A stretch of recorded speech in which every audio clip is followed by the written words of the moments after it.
So the previous escape that you saw, which is where we're creating the distance then coming in with the heel, is very good for both men and women, but especially for women because the person on top is generally going to be a great motivation and they'll be preoccupied with the pants or holding down.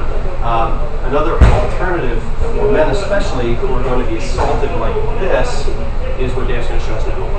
Okay, first things first. Again, I don't want to be a sitting target. My opponent goes to strike. And a lot of times, just like he's saying, especially for him, he's not going to throw a straight punch. He's throwing these looping punches that do a lot of damage. I do not even want to block this from this position. I'm going to make my left leg heavy. As it comes, I'm turning my body. The same protection Tim showed earlier. When he strikes down, he's striking nothing but arm with no damage. But I don't want him to strike and come back and strike again. Okay, I want to take advantage.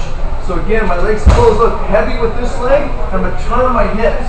Look, I'm putting pressure on his hip, and my hips turn. Right when the punch comes, look, I block and trap. Okay, now my opponent becomes a part of me.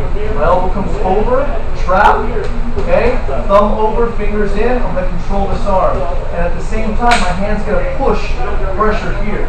What I want to do is I want to put my right foot on the hip and turn all the way to the side so I can get my leg out and control. Once I get my leg out, he cannot strike with that side anymore, nor can he strike here. I can even backhand him here, do all kinds of elbow strikes from here. But I'm going to go into a submission.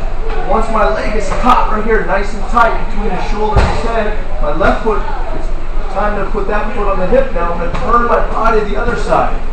I'm going to grab my shin. Once I grab my shin, I lock my leg over. My right hand comes over, grabs my wrist, and what I'm going to do is I'm going to apply pressure. Both my knees drive in, okay? And my hands take a kind of a bonus pressure. When I grab my wrist, I drive my elbows in. There's pressure on the carotid artery. I want my opponent to go to sleep. So once I grab my shin, my foot's on the hip, I close what's called a triangle, reach in, and put all the pressure until my opponent taps out or goes to sleep. Exactly. In this case, you want to go all the way to the finish. Do it one more time at full speed, and note how he braces on his shin. It's extremely important that you grab that shin to prevent your opponent from coming up and creating that space to hit your head.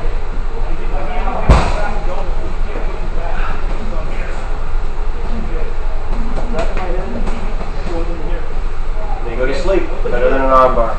Gorilla Jiu-Jitsu.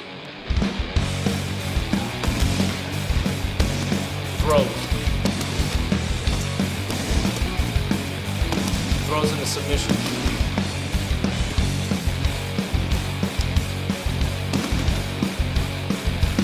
Flying attacks. Join the Jiu-Jitsu revolution.